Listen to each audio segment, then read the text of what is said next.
I felt anxious, so anxious that I was burning. My heart was beating really fast. I couldn't sleep. I got tireder and tireder because I couldn't sleep, because I was worrying. I was worry. I've let my family down. Everyone's going to suffer because I'm no good. Everybody who relied on me, it was a false reliance. I was a fake. Therefore, I worried even more about what financial disaster I put on my family. So, anxiety, nervous energy burning off, lack of sleep. I remember vividly curling up in a ball in the living room floor, howling, not even crying, howling, seeing how shit I was. Yeah, I felt so bad. That's all I could do. I just wanted to be taken away from home.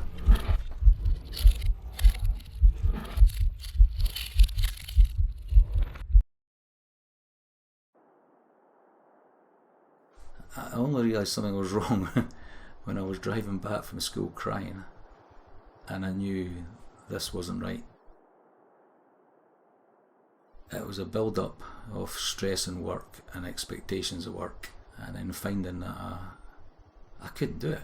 I wasn't alone. Other people were struggling with it, but I just thought, I can't do this.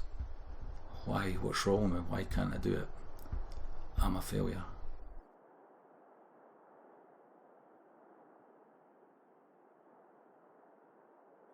I knew I was stressed. I didn't know I was depressed, and I think it just got worse after that point. There was no stopping it. Once it started, the feelings of negativity about not being good enough, I couldn't stop it. The whole thing made me feel that I was worthless, so I didn't want to meet anyone. I didn't want to speak to anyone. I was so worthless that there's no point in, I shouldn't be indulging in my hobbies, which I love, my cycling and my books. I couldn't do that. I could see, and now I can, that these are the sort of things I should have kept doing. I should have kept in contact with people. I should have gone out on my bike. I should have gone to the cinema. I should have done this. I just had to hide because it was an embarrassment, and I was a worthless human being. And all the things that laterally I know is how you deal with it. I couldn't.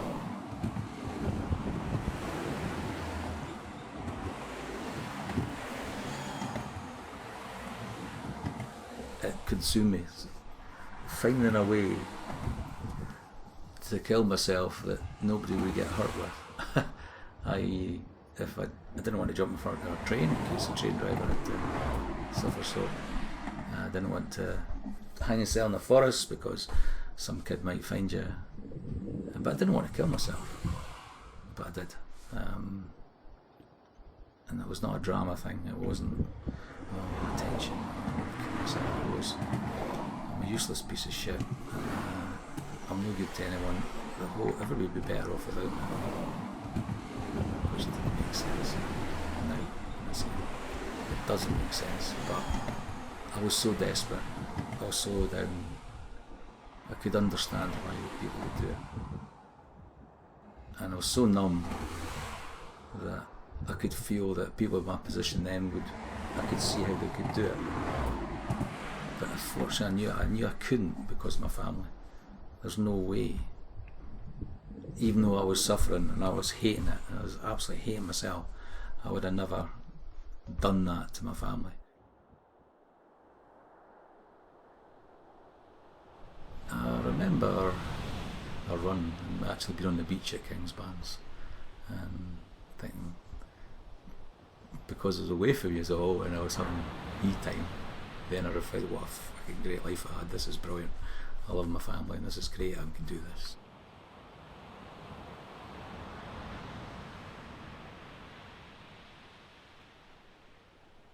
I am a guy who did a lot of things on his own, and I think when you're giving time to other people as your job, you sometimes needs a wee bit of time to yourself without being too selfish. But as soon as I got out there and into my stride, which not a great runner, but into my stride, the head would clear, and then you could just enjoy the experience. So you hear the birds, you listen to the sea crashing in, you feel tactile the sand, and the experience of being doing that sort of thing. So I could enjoy the surroundings. But yeah, at the start, rush, because all it was about timetabling, and at the end, yeah, more relaxed.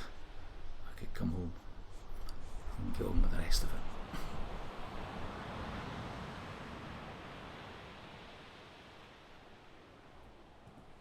I know that I've had these issues.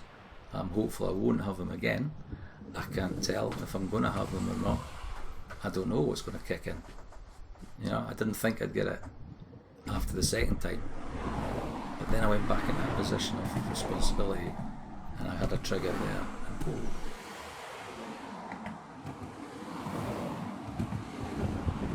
And I knew things were happening. And I knew that I didn't want to be ill, and I knew that I should be doing certain things and doing all these different techniques, but I couldn't stop it. And that was also a frustrating thing, that to have this experience of 2 big episodes, and then for the third one to come again, and know and be aware, because I was awareness of triggers and stresses, and because I couldn't get a grip with that made it worse. And for the second and third episodes, I got better at dealing with it and saying, well, I can't do anything about it, I'm ill. If I had a broken leg and I was in a plaster, it's obvious. Because I've got a broken head, it's not obvious to see that I'm ill. I think the last time I was ill was much quicker, because I did get the grip. I would like to think I'm a better person for it. It was a good thing. It was a horrible thing, but it was a good thing. And that it made me reflect on what was important. The family was more important than anything else. What other people think doesn't matter, apart from the ones close to you. And work is important, but hey, it's a job, and getting that balance right, and that was what was wrong. The boys, I don't know that what we talked about, and I think they weren't fully aware of just how seriously it was, which is brilliant, because we were too young to deal with that at the time, but that's good to talk about now. I hope they know that if anything like that happens to them, then they understand that, well, it's happened to their dad, so, and he's still here, and he's still okay, I hope. And yeah, that if it happens to their friends and that happens to people they love, that they'll have insight into, to know that people need help.